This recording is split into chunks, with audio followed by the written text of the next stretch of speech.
Well, more than just apartments, like a dream palace, as they call A it. dream palace, yeah, and a king's palace. I mean, beyond the obvious luxury angle, what's the deeper promise here, especially in a place like Hyderabad that's booming? What lifestyle are they actually selling, you think? That's a really good point. The core theme, it seems, is for people who want to live, lavishly, but, and this seems important, it's also about securing that high standard of living for their kids for future generations. Ah, so it's not just about now, it's about legacy too. Precisely.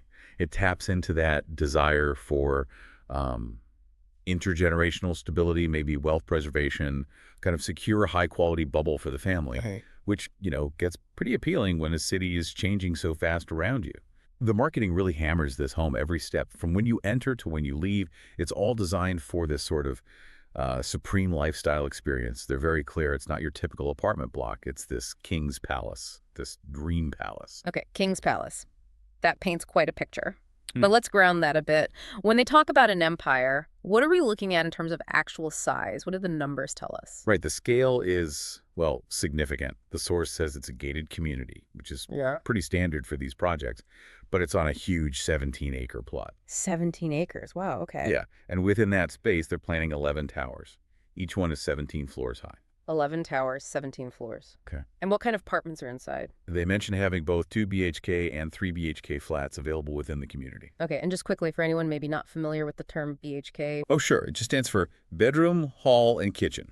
So a 2 BHK is 2 bedrooms, a hall or living room, and a kitchen. 3 BHK adds another bedroom.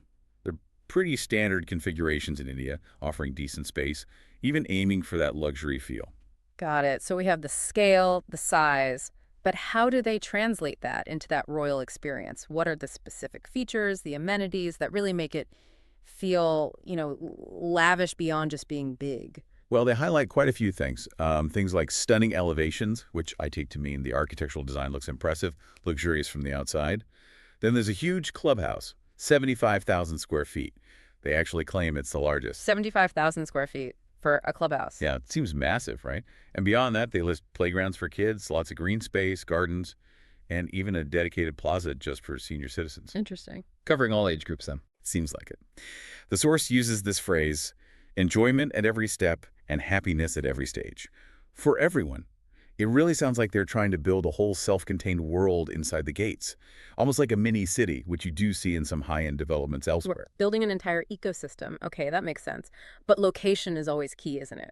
So where exactly is this empire being built, and why is that spot apparently so important for Hyderabad's growth? Good question. The video pinpoints it as Velimela Exit 2. Specifically, it's near ORR Exit number 2. And the ORR, the Outer Ring Road, is like Hyderabad's main artery highway. Being near an exit is a big deal for connectivity. Okay, so accessibility is a plus. Definitely. They describe this area as critical for Hyderabad's development, partly because there's a big software hub planned nearby. The source even calls it a happening future city. Happening future city, that's quite a statement. What does that really signal, like rapid development? And what's actually close by? What key places are just minutes away? Well, happening future city suggests, yeah, lots of growth, new businesses, infrastructure coming in fast, creating a buzz, maybe. And in terms of what's nearby, accessibility seems to be a major selling point. They say it's only 15 minutes to Gachibowli. Okay, Gachibowli is a major IT hub, right? Exactly. And just a few minutes, they claim, from the financial district, too.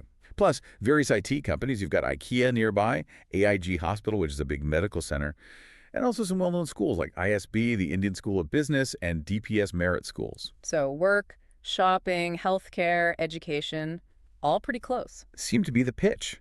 It's why the source flat out calls it a paradise for software professionals. They know exactly who they're targeting there. Makes sense. Now, the video also talks quite a bit about trust and quality. Promises are easy, but what's the substance? What guarantees are they offering on the build quality? And importantly, when could someone actually expect to, move into their kingdom?